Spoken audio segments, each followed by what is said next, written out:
अस्सलामुअलैकुम। पाकिस्तान सेहत इंसाफ कार्ड गरीब लोगों की ज़िंदगियों में कैसे अपना किरदार अदा कर रहा है और ख़ान साहब के लिए दुआओं का सबब कैसे बन रहा है, इस हवाले से एक वाक़या आपकी खिदमत में पेश करना चाहता हूँ। कल मेरी मुलाकात हुई मेरे अपने गाँव के एक शख्स के साथ। उन्होंने मुझे बताया कि मैं अपनी चच्ची को कॉल कर रहा था, एक दफ़ा कॉल की, उन्होंने कॉल पिक नहीं की।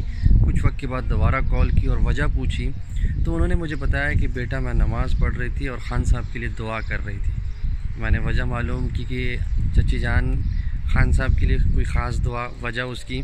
तो उन्होंने बताया कि बेटा हमारा जो पोता है उसको उसका ऑपरेशन था और तकरीबन 3.5 लाख रुपए का ख़र्चा हो रहा था। हमारे पास इतने पैसे कहाँ थे, लेकिन सेहत इंसाफ कार्ड की वजह से पेशावर के अच्छे प्राइवेट हॉस्पिटल में उसका ऑपरेशन भी हो गया और बहुत अच्छे तरीके से उनका ख्याल भी रखा गया। आज अगर ये सेहत इंसाफ कार्ड हमारे पास ना होता तो हम अपने बच्चे का कैसे इलाज करवाते, कैसे ऑपरेशन कराते।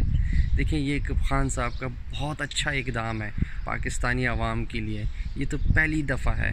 ख़ान साहब जैसे आगे बढ़ते जाएंगे, गरीब आवाम के लिए ऐसी ही आसानियाँ पैदा करते रहेंगे और आने वाले वक्तों में एक गरीब जो काफ़ी अरसे से पिसा हुआ था, उसकी ज़रूरियात को ख़त्म कर दिया गया था, उसकी जो बेसिक नेसेसिटीज़ ऑफ लाइफ थी वो उससे छीन ली गई थी, ख़ान साहब वो उन्हें वापस दिला रहे हैं। इंशाअल्लाह सेहत इंसाफ कार्ड की तरह और भी बहुत सारे ऐसे पैकेजेस गरीब के लिए आएंगे जो गरीब की ज़िंदगी को आसान बनाएंगे। बहुत शुक्रिया। अस्सलाम वालेकुम।